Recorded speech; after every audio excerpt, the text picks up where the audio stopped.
கூலி படத்தோட FDFS இப்பதான் பார்த்துட்டு வரேன். அந்த படம் பார்த்ததுக்கு அப்புறம் ஒரு விஷயம் மட்டும் கிளியரா தெரியுது. இதுக்கப்புறம் காஜா பீடியோட சேல்ஸ் வந்து பயங்கரமா அதிகமாக போகுது அப்படின்றது கிளியரா தெரியுதுங்க. என்கிட்டயே விளையாடி இருக்கு. ஏன்னா அந்த அளவுக்கு பாத்தீங்கன்னா பீடியை பயங்கரமா இந்த படம் வந்து ப்ரோமோட் பண்ணுது போல. ஓகே, சிம்பிளா இந்த மூவியோட ரிவ்யூ பார்த்தலாம், பட் எந்த இடத்துல ஸ்பாயிலர்ஸ் இல்லாம. ஓகே, ஃபர்ஸ்ட் ஆஃப் ஆல் இந்த படத்தோட பயங்கரமான பிளஸ் அப்படின்னு பார்க்கும்போது கம்பல்சரி எல்லாம் ரஜினி ஒரு பக்கம் சொல்லுவோம். இல்ல, இந்த படத்தோட பயங்கரமான பிளஸ்னா லோகேஷ் கனகராஜ் அவர் வந்து ரஜினியை வச்சு டைரக்ட் பண்றாரு அப்படின்ற ஒரு ஹைப் தான் பாத்தீங்கன்னா இந்தியா ஃபுல்லாவே ரொம்ப அதிகமா இருந்தது. அப்படிப்பட்ட லோகேஷ் கனகராஜோட ஒரு படமா இந்த கூலி படம் இருந்தது அப்படின்னு கேட்டீங்கன்னா 100% லோகேஷ் கனகராஜோட படமா இருந்தது. அதாவது எந்த இடத்துலயும் பாத்தீங்கன்னா அவர் படம் இல்லப்பா இது என்னப்பா லோகேஷ் படம் மாதிரியே இல்ல அப்படின்ற மாதிரி எந்த இடத்துலயுமே ஃபீல் வரல. பர்ஃபெக்ட்டா ஒரு லோகேஷ் கனகராஜோட படம் எப்படி இருக்குமோ அதே மாதிரி தான் இருந்தது. அதே மாதிரி இந்த படத்தோட கதையை ஸ்பாயிலர்ஸ் எல்லாம் சொல்லி யாருமே உங்களை வந்து பாத்தீங்கன்னா கன்ஃபியூஸ் பண்ணவே முடியாது. ஏன்னா லோகேஷ் கனகராஜ் அவர் படத்துல இருக்க கதை என்ன தெரியுமா, எல்லாமே டெம்ப்ளேட் கதை தான். அந்த கதையை வந்து யாராலையுமே மாற்ற முடியாது, எல்லாருக்கும் தெரிஞ்ச கதை தான். அதான் இதாப்பா கதை, ஒரு 4 வில்லனுங்க இருப்பாங்க, அவங்களுக்கு கீழே ஒரு வில்லங்க இருப்பாங்க, அவங்களை எதுக்குற ஒரு ஹீரோ இருப்பாரு, டெம்ப்ளேட் கதை. இதுதான் பாத்தீங்கன்னா எல்லா படத்துலயும் ரிப்பீட் பண்ணுவாரு. பட் அந்த ஸ்கிரீன் பிளே வந்து பாத்தீங்கன்னா கொஞ்சம் பெட்டரா இருக்கும், ஆக்ஷன் சீக்வன்ஸ் எல்லாம் பயங்கரமா இருக்கும். சோ இதனால தான் பாத்தீங்கன்னா அவருக்கு வந்து ஒரு மவுஸ் இருந்தது. இந்த படத்துலயும் அது எல்லாமே இருக்கு. அப்படி இருந்தாலும் சில நெகட்டிவ்ஸ் இருக்கு. சோ அது என்னன்றது ஒன் பை ஒன்னா பார்க்கலாம். படத்துல பாத்தீங்கன்னா நான் சொன்ன மாதிரி அமீர் கான் நடிச்சிருக்காரு, உபேந்திரன் நடிச்சிருக்காரு, அதே மாதிரி ரஜினி, பயங்கரமான 3 பெரிய ஸ்டார்ஸ் நடிக்கும் போது இந்த படத்துக்கான ஹைப் வந்து ஆப்வியஸா ஏறதான் செய்யும். அது வந்து உண்மைதான் வச்சுக்கோங்களேன். பட் என்ன இருந்தாலும் ரஜினி இருக்கும் போது சோ ரஜினி மட்டுமே போதாதா அப்படின்னு கேட்டீங்கன்னா ரஜினி மட்டுமே இங்க போதாது. ஏன்னா இவங்களோட எய்ம் என்னது, 1000 கோடி. சோ 1000 கோடி அடிக்கணும் அப்படின்ற மாதிரி கலாநிதி மாறன் வந்து பாத்தீங்கன்னா லோகேஷ் கிட்ட சொல்லியிருக்காரு. சோ அதனாலேயே பாத்தீங்கன்னா 3 பேர் கம்பல்சரி வச்சே ஆகணுங்க. தெலுங்குல வந்து நாகார்ஜுனா பார்த்துப்பாரு, ஹிந்தில வந்து அமீர் கான் பார்த்துப்பாரு அப்படின்ற மாதிரி ஒவ்வொரு இடத்துக்கு ஏற்ற மாதிரி ஒவ்வொரு ஆளை வந்து பொறுக்கி போட்டிருக்காங்க. சோ இது எல்லாமே பிளான் பண்ணது எதுக்குன்னா அந்த 1000 கோடி தான். சோ அந்த 1000 கோடி இந்த படம் அடிக்குமா அப்படின்னு பாத்தீங்கன்னா அதுதான் கொஞ்சம் டவுட்டான விஷயம். ஏன்னா 1000 கோடி அடிக்கிறதுக்கான ஒரு பொட்டன்ஷியல் இந்த படத்துக்கு இருக்கான்னு கேட்டீங்கன்னா இருக்கு. ஆனா சில பல பிரச்சனைகளும் இருக்குங்க. சோ ஃபர்ஸ்ட் ஆஃப் ஆல் அனிருத்தோட மியூசிக், அந்த மியூசிக் பத்தி சொல்லணும்னு வச்சுக்கோங்களேன். ஒரு பக்கம் ரஜினி நாகார்ஜுனா இவங்க கையில சண்டை போட்டா அனிருத் வந்து பாத்தீங்கன்னா வாயிலே சண்டை போட்டுட்டு இருக்காரு. அனிருத் வந்து பாத்தீங்கன்னா ஒவ்வொரு ஆக்ஷன் சீக்வன்ஸும் அனிருத்தோட பிஜிஎம் மட்டும் கட் பண்ணிட்டோம்னு வச்சுக்கோங்களேன், சீக்வன்ஸ் ஒண்ணுமே இல்லை. ஆக்ஷன் பார்க்கும்போது நம்மளுக்கு ஒண்ணுமே பெருசா ஃபீல் ஆகாது. சோ அந்த அளவுக்கு பாத்தீங்கன்னா அவங்க கத்தி வச்சு சண்டை போடும்போது இவர் வந்து பாத்தீங்கன்னா மியூசிக் வச்சு அந்த சண்டையை வந்து பயங்கரமா எலிவேட் பண்றாரு. சோ அனிருத் வந்து இந்த படத்தோட பயங்கரமான ஒரு பாசிட்டிவா சொல்லலாம். ஸ்டார்டிங்ல இருந்து எண்ட் வரைக்கும் அனிருத்தோட பிஜிஎம் மட்டும் இல்லைன்னு வச்சுக்கோங்களேன், படம் ஒண்ணுமே இல்லை. ஏன்னா அந்த அளவுக்கு அனிருத்தோட பிஜிஎம் வந்து பயங்கர பாசிட்டிவா இந்த படத்துக்கு இருக்கு. சோ அவரோட போர்ஷன் ஒரு மியூசிக் டைரக்டரா என்னால என்ன பண்ண முடியுமோ அது ஃபுல்லா கொடுத்துறேன்டா அப்படின்ற மாதிரி தான் அவர் கொடுத்திருக்காரு. இந்த பக்கம் ரஜினியோட ஆக்டிங் எப்படி இருந்தது அப்படின்னு பாத்தீங்கன்னா அவரோட ஆக்டிங் அவர் சைடுல இருந்து என்ன கொடுக்க முடியுமோ அது பயங்கரமா கொடுத்திருக்காரு. சுதிகாசன் ஆக்டிங் நல்லா இருந்தது, சத்யராஜ் ஆக்டிங் நல்லா இருந்தது. அது ஆர்டிஸ்ட பொறுத்தவரைக்கும் எல்லாருமே பக்காவா பண்ணிருந்தாங்க. சோ அதுல எந்த குறையுமே சொல்ல முடியாது. அதே மாதிரி ஆக்ஷன் சீக்வன்ஸ் அன்பரி வந்து பாத்தீங்கன்னா சூப்பரா பண்ணிருந்தாங்க. அதாவது இதுக்கு மேல கைதில எப்படி பண்ணிருந்தாங்களோ, மாஸ்டர்ல லியோல இந்த மாதிரிலாம் எப்படி பண்ணிருந்தாங்களோ சோ அதே மாதிரி பாத்தீங்கன்னா இதுலயும் தலைவரை வந்து எந்த இடத்துல என்னடா வயசான ஆளு 75 வயசு ஆயிடுச்சு இந்த மனுஷன் பேர் அடிக்கிறது வந்து லாஜிக்கலா ஏத்துக்க முடியல அப்படின்ற மாதிரி எங்கேயுமே ஃபீல் ஆகுது. எல்லா இடத்துலயும் பாத்தீங்கன்னா தலைவரை வச்சு எப்படி ஆக்ஷன் சீக்வன்ஸ் எடுக்க முடியுமோ அந்த மாதிரி எடுத்திருப்பாங்க.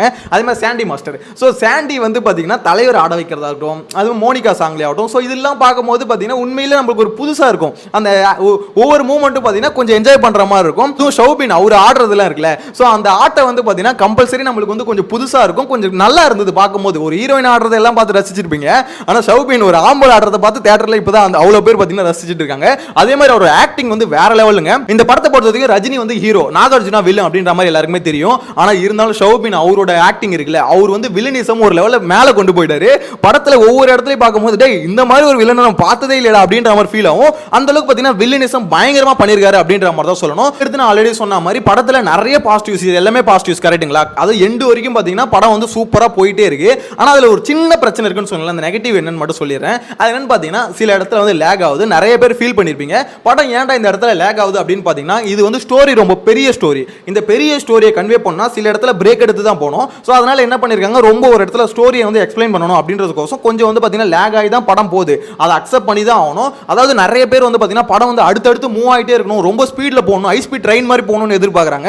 ஸோ அந்த மாதிரி எதிர்பார்க்குறவங்களுக்கு இந்த படம் கண்டிப்பாக டிசப்பாயின்மெண்ட்டாக தான் இருக்கும். ஏன்னா அந்த அளவுக்கு ஹை ஸ்பீட்லாம் இந்த படம் போகாதுங்க. இந்த படத்தில் ஸ்டோரியை வந்து உள்ளே இறக்கி ஸோ அதில் வந்து ஆக்ஷன் சீக்வன்ஸை மேலே வச்சிருக்காங்க. அப்படி தான் நீங்கள் பார்க்கணுமே தவிர இது வந்து இப்போ எப்படி சொல்ல கைதி எல்லாம் பெருசாக ஸ்டோரி இல்லை, ஒரே ஒன்லைன் ஸ்டோரி. அதில் வந்து பார்த்தீங்கன்னா அது மேலே ஆக்ஷன் சீக்வன்ஸை ஃபில் பண்ணி படத்தை வந்து பயங்கரமாக எலிவேட் பண்ணியிருப்பாங்க. ஆனா இந்த படத்துல வந்து பாத்தீங்கன்னா ஸ்டோரி இருக்கு. சோ அப்படி ஸ்டோரி இருக்குன்னும் போது அதை வந்து கன்வே பண்றது கொஞ்சம் லேக் ஆவதான் செய்யும். அந்த லேக் வந்து அக்செப்ட் பண்ணி தான் ஆகணும். எனக்கு தெரிஞ்சு இது மட்டும் தான் இந்த படத்துல பயங்கரமான ஒரு நெகட்டிவா என்ன பொறுத்த வரைக்கும் ஃபீல் ஆகுது. அதாவது பயங்கரமான நெகட்டிவ்னா அந்த மாதிரி படம் வந்து ஸ்பீடா போகணும்னு எதிர்பார்ப்பாங்களே, ஸோ அவங்களுக்கு வந்து மேபி இது நெகட்டிவா இருக்கலாம். மற்றபடி படம் வந்து பாத்தீங்கன்னா என்ன பொறுத்த வரைக்கும் எனக்கு வந்து பாத்தீங்கன்னா ஒரு ஸ்டோரி மேல ஒரு ஆக்ஷன் சீக்வன்ஸ் பில்ட் பண்ணும்போது என்ன பொறுத்த வரைக்கும் நல்லா இருக்கு அப்படின்ற மாதிரி எனக்கு பர்சனலா ஃபீல் ஆகுது. ஸோ உங்களில் எத்தனை பேர் இந்த மாதிரி படம் வந்து பயங்கர ஸ்பீடா போயிருக்கணும், அதாவது இந்த மாதிரி லேக் எல்லாம் ஆகக்கூடாதுங்க, படம் ஸ்டார்ட் ஆனதுல இருந்து எண்ட் வரைக்கும் 2.5 மணி நேரமா 2.25 மணி நேரமோ படம் வந்து ரொம்ப ஸ்பீடாவே போயிட்டு இருக்கணும், இந்த மாதிரி லேக் ஆகுறது எனக்கு பிடிக்காது அப்படின்ற மாதிரி உங்களில் எத்தனை பேருக்கு அது சரின்னு படுதுன்றதை மறக்காம கமெண்ட்ல மென்ஷன் பண்ணுங்க. இன்கேஸ் கூலி படம் பார்த்துருந்தீங்கன்னா அந்த லேக் ஆகுறது வந்து பெரிய பிரச்சனை நினைக்கிறீங்களா இல்ல அது அவ்வளவு பெரிய பிரச்சனை இல்லைன்னு நினைக்கிறீங்களா? உங்களோட கருத்து எது வந்தாலும் மறக்காம கமெண்ட்ல மென்ஷன் பண்ணுங்க.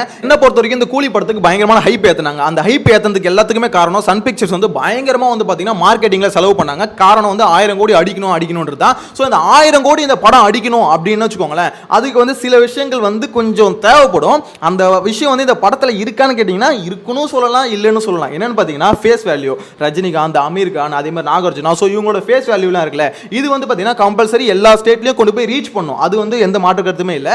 ஆனா படம் இந்த லேக் ஆகிறது மட்டும் கொஞ்சம் வந்து எப்படி சொல்றது பெருசா நெகட்டிவா தெரியலனா ஓடிடும். இல்ல அந்த லேக் ஆகிறது எல்லாராலையும் கண்டுபிடிக்க முடியுது, கண்டிப்பா வந்து பாத்தீங்கன்னா இது பிரச்சனையா இருக்கு அப்படின்னு ஃபீல் பண்ணிட்டாங்கன்னா 1000 கோடி அடிக்கிறது கொஞ்சம் டவுட்டா தான் இருக்கும். அந்த இடம் பாத்தீங்கன்னா ஒவ்வொருத்தரோட ஒப்பீனியன் பொறுத்து இருக்கு. So most of the audience வந்து பாத்தீங்கன்னா எப்படி இது எடுத்துக்கிறாங்க, இல்ல கொஞ்சம் லேக் ஆனா பரவாயில்லன்னு எடுத்துக்கிட்டா ஓகே, இல்ல லேக் ஆகிறது பிரச்சனை தான் எடுத்துக்கிட்டாங்கன்னா கம்பல்சரி 1000 கோடி அடிக்கிறதுக்குலாம் வாய்ப்பு இல்லை அப்படின்ற மாதிரி தான் தோணுது.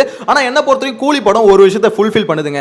லோகேஷ் கனகராஜோட படம் எப்படி இருக்கணுமோ அப்படி இந்த கூலி படம் இருக்கு. அதுல வந்து எந்த மாற்று கருத்துமே இல்லை. நிறைய பேர் சொல்லுவாங்கல்ல, இப்போ இந்த லியோ படத்தையும் அதே மாதிரி பாத்தீங்கன்னா லியோ கூட இல்ல மாஸ்டர் படம்லாம் முடிச்சது, மாஸ்டர் படம் ரிலீஸ் ஆனதுக்கு அப்புறம் எல்லாம் என்ன சொல்லிட்டு இருந்தாங்கன்னா இது வந்து லோகேஷ் படம் மாதிரியே இல்லையே, கொஞ்சம் வந்து இதுவாகுது அப்படின்னு சொல்லும்போது லோகேஷ் என்ன சொல்லியிருந்தாரு, இது வந்து 50% என் படம், 50% பாத்தீங்கன்னா விஜய் சார் படம் அப்படின்ற மாதிரி தான் எடுத்திருந்தேன் அப்படின்ற மாதிரி சொல்லியிருப்பாரு.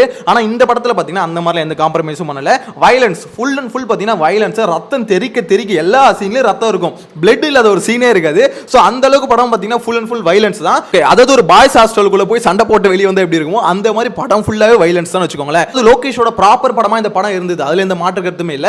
1000 கோடி அடிக்குதுன்றதுலாம் மேட்டர் இல்ல, நம்ம அதை பத்தி எல்லாம் ஃபீல் பண்ணவும் அவசியம் இல்லை. லோகேஷ் கனகராஜ் இதே தான் சொல்லியிருந்தாரு, நீங்க வந்து நீங்க கொடுக்குற 200 ரூபாவோ இல்ல 250 ரூபாவோ அந்த அமௌண்ட்டுக்கு ஒருத்தான ஒரு படத்தை பார்த்துட்டு வரீங்களா, அது உங்களை சாட்டிஸ்ஃபை பண்ணுதா, அது மட்டும் எனக்கு போதும் அப்படின்ற மாதிரி சொல்லியிருந்தாரு. சோ படத்தை பார்த்தவங்ககிட்ட கேட்கிறேன், அவர் சொன்ன மாதிரி நீங்க செலவு பண்ண 250 ரூபாவோ இல்ல 300 ரூபாவோ இல்ல 200 ரூபாவோ நீங்க கொடுத்த அமௌண்ட்டுக்கு ஒருத்தான இந்த படம் நினைக்கிறீங்களா அப்படின்றத மறக்காம கமெண்ட்ல மென்ஷன் பண்ணுங்க. ஏன்னா நானும் தெரிஞ்சுக்கங்க, அவர் சொன்னாரு என்னோட ஃபோக்கஸ் அது மட்டும் தான் அப்படின்ற மாதிரி. சோ அவர் ஃபோக்கஸ் பண்ண விஷயம் நடந்ததா இல்லையான்னு தெரிஞ்சுக்கணும்ல, அதனால உங்களோட தாட்ஸ் மறக்காம கமெண்ட்ல மென்ஷன் பண்ணுங்க. அதே மாதிரி இதுல வேற நெகட்டிவ்ஸ் ஏதாவது இருக்கா அப்படின்னு கேட்டீங்கன்னா பெருசா வேற எந்த நெகட்டிவ்ஸ் நம்ம சொல்ல முடியாது. ரஜினின்ற ஒரு சூப்பர் ஸ்டாரை வச்சு எவ்வளவு சூப்பரா ஒரு படத்தை எடுக்க முடியுமோ அவ்வளவு சூப்பரா எடுத்திருக்காங்க. அதே சமயத்துல ரஜினியை மட்டும் ஃபோக்கஸ் பண்ணாம கூட இருக்க மத்த ஆக்டர்ஸ் ஆக்ட்ரஸஸ் எல்லாருமே ஃபோக்கஸ் பண்ணிருக்காங்க. ஏன்னா அவங்களுக்கான ஸ்கோப் இருக்கு, வந்தமா போனமான்லாம் இல்லாம அவங்களுக்கான ஸ்கோப் இருக்கு. அந்த மோனிகா சாங் வந்து பூஜா ஆக்டர் இருக்காங்க, அவங்களே ஓப்பனா சொல்லிட்டாங்க ஒரு பிசினஸ்க்காக தான் அந்த சாங்ல வந்து ஆட கூப்பிட்டாங்க அப்படின்ற மாதிரி.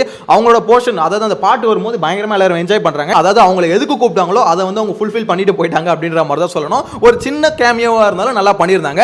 அதே மாதிரி கேமியோன்றாங்களே அமீர் கான், சோ அமீர் கானோட கேமியோ வந்து சில பேருக்கு டிசப்பாயிண்ட் ஆகலாம். அதாவது அந்த மனுஷன் வந்தாப்புல இன்னும் கொஞ்சம் பயங்கரமா ஏதாவது பண்ணிட்டு போயிருக்கலாம் அப்படின்ற மாதிரி கொஞ்சம் டிசப்பாயிண்ட் ஆகலாம். அதாவது ரோலெக்ஸ் இருக்குல்ல, ரோலெக்ஸ் மாதிரி ஒரு கேமியோ தான் அமீர் கான் அப்படின்னும் போது சோ அந்த அமீர் கானோட கேமியோ வந்து கொஞ்சம் இன்னும் கொஞ்சம் பயங்கர ஆஷா பயங்கரமா இருந்திருக்கலாம் அப்படின்ற ஃபீல் வந்து எனக்கு பர்சனலா இருந்தது. சோ உங்களை எத்தனை பேர் தோணுச்சுன்றது படம் பார்த்தவங்க கேட்கிறேன், உங்களை எத்தனை பேர் தோணுச்சுன்றது மறக்காம கமெண்ட்ல மென்ஷன் பண்ணுங்க. அதே மாதிரி இதுல வந்து பாத்தீங்கன்னா நிறைய பேர் விக்ரம் கூட கனெக்ட் பண்றாங்க. கமல் சார் வந்து கடைசியில வந்து ஃபோன் பண்ணுவாரா, இந்த லியோக்கு வந்து பாத்தீங்கன்னா விஜய்க்கு வந்து ஃபோன் பண்ணியிருந்தார்ல, அந்த மாதிரி ஒவ்வொருத்தருக்கும் வந்து இந்த மாதிரி ஃபோன் பண்ணுவாரா, என்ன லியோக்கு எப்படி பண்ணாரோ அதே மாதிரி இங்க வந்து பாத்தீங்கன்னா ரஜினிக்கு பண்ண போறாரா அப்படின்ற மாதிரிலாம் நிறைய பேர் எதிர்பார்த்துட்டு இருந்தாங்க. நீங்க முடிஞ்சதுக்கு அப்புறம் வெயிட் பண்ணிட்டு இருந்தாங்க. என்ன பொறுத்தவரைக்கும் ஒண்ணுதான் தோணுச்சு, எல்லா படத்தையும் போட்டு எல்சியூல கொண்டு வந்து குப்பை மாதிரி கொட்டுறதுக்கு அதை கொஞ்சம் லிமிட்டடா வச்சுக்கிறது கொஞ்சம் நல்லதுதான் அப்படின்ற மாதிரி தோணுச்சு. அதே மாதிரி ரஜினியோட ஃபிளாஷ்பேக் சீன் சூப்பரா இருந்ததுங்க. இந்த படத்தை பார்க்க போறவங்களுக்கு ஒரு விஷயத்தை சொல்லிக்கிறேன், இன்ட்ரோல் பிளாக்க மிஸ் பண்ணிடாதீங்க, ஏன்னா பயங்கரமா இருக்கும். அதாவது எப்படி சொல்றது, சில விஷயம் வந்து பாத்தீங்கன்னா நம்மளுக்கு வந்து அங்க பார்க்கும்போது ஃபீல் பண்ணுவீங்களே, அந்த மாதிரி அதை பாருங்க, பயங்கரமான ஒரு ஃபீல் கொடுக்கும். அதே மாதிரி ரஜினியோட ஃபிளாஷ்பேக் சீன்ஸ்லாம் இருக்குல்ல, உண்மையிலே அவர் வந்து எப்படி சொல்றது தலைவர் எப்படி இருந்தாரு அப்படின்ற ஒரு விஷயம் வந்து பாத்தீங்கன்னா எல்லாருக்குமே ஒரு ரீகலெக்ட் ஆகும். அவரோட பழைய படம்லாம் பார்த்துருப்போம்ல, ஸோ அந்த விஷயம் வந்து பாத்தீங்கன்னா எல்லாருக்குமே ஒரு மாதிரி திருப்பி தோணும், சே எப்படி இருந்த மனுஷன்ல அப்படின்ற ஒரு ஃபீல் ஆகும். ஏன்னா அந்த அளவுக்கு ஒரு மாஸ் வந்து பாத்தீங்கன்னா அந்த ஃபேஸ்லயே காமிப்பாரு. ஸோ அப்படிப்பட்ட தலைவர் வந்து பாத்தீங்கன்னா இதுல வந்து அந்த ஃபிளாஷ்பேக் சீன்ஸ் எல்லாம் காமிச்சது வந்து பயங்கரமா நிறைய பேர் கனெக்ட் ஆயிருக்கும். அதுவும் அந்த பழைய படம்லாம் பார்த்துருப்பாங்க 90s kids. So 90s kids எல்லாருக்கும் பயங்கரமா கனெக்ட் ஆகும், போய் பாருங்க, ஏன்னா எனக்கு கனெக்ட் ஆச்சு. ஸோ உங்களுக்கு அதனால சொல்றேன் கனெக்ட் ஆகும். ஸோ படத்தை வந்து என்ஜாய் பண்ணிட்டு வாங்க. படம் பார்க்காதவங்க தாராளமா போய் தியேட்டர்ல பார்க்கலாம். அதாவது மோசமா இருக்குப்பா படம் நல்லா இல்லப்பா அப்படின்ற மாதிரிலாம் யாராலுமே இங்க சொல்ல முடியாது. கொஞ்ச நாள் கழிச்சு எனக்கு தெரிஞ்சு சலிப்பு தட்டுமோ அப்படின்ற மாதிரி தோணுதுங்க. ஏன்னா இதே மாதிரி லோகேஷ் கனகராஜ் வந்து திருப்பி டெம்ப்ளேட் கதையை வந்து எடுத்துக்கிட்டே இருந்தா கொஞ்ச நாள் கழிச்சு எல்லாருக்குமே என்ன ஃபீல் ஆகும், ஆமாப்பா அதே 4 வில்லன் ஒரு ஹீரோ அதே மாதிரி தானே படத்தை வந்து டெம்ப்ளேட்டா இதே மாதிரி தான் எடுத்துட்டு இருக்காரு, இது இன்ட்ரெஸ்டிங்கா இல்ல அப்படின்ற மாதிரி கம்பல்சரி சொல்றேன். இதே ஃபார்மேட்ல போனாருன்னா போர் அடிச்சிரும். ஸோ லோகேஷ் கனகராஜும் பாத்தீங்கன்னா கதையில இன்னும் கொஞ்சம் வந்து பாத்தீங்கன்னா டிஃபரன்ஸ் கொண்டு வரணும். ஸோ இதே மாதிரி பாத்தீங்கன்னா ஒரு ட்ரக்ஸ் இல்ல ஸ்மக்லிங் இல்ல ஹியூமன் டிராஃபிக்கிங் இந்த மாதிரி இதே விஷயத்துல சுத்தாம கொஞ்சம் கதையில கொஞ்சம் புதுசா வேற ஏதாவது கொண்டு வந்தீங்கன்னா கொஞ்சம் பெட்டரா இருக்கும். ரீசெண்டா ஹவுஸ்மேட்ஸ்னு ஒரு படம் பார்த்திருந்தேன். ஸோ காளி வெங்கட் இருக்கார்ல, அவர் நடிச்சிருப்பாரு. ஸோ அந்த படத்தோட கதை வந்து பார்க்கும்போது எனக்கு ரொம்ப புதுசா இருந்தது, நல்லா இருந்தது. இந்த மாதிரி புது கதை வரும்போது நல்லா இருக்கும் பார்க்கறதுக்கு. ஸோ இதை வந்து இவ்வளோ பெரிய டேரக்டர், அதாவது லோகேஷ் கனகராஜ் மாதிரி ஒரு பெரிய டேரக்டர் ஒரு புதுசா ஒரு கதையில வந்து கொஞ்சம் சேஞ்சஸ் கொண்டு வந்து கொஞ்சம் எடுத்தாங்கன்னா பெட்டரா இருக்கும். என்னோட பர்சனல் தாட்ஸ்ங்க இது. ஸோ உங்களோட கருத்தை மறக்காம கமெண்ட்ல மென்ஷன் பண்ணுங்க. கூலி படம் 1000 கோடி அடிக்குமா இல்லையா, உங்களோட ப்ரெடிக்ஷன் கமெண்ட்ஸ்ல மென்ஷன் பண்ணுங்க. நெக்ஸ்ட் வீடியோல மீட் பண்ணலாம். Bye by.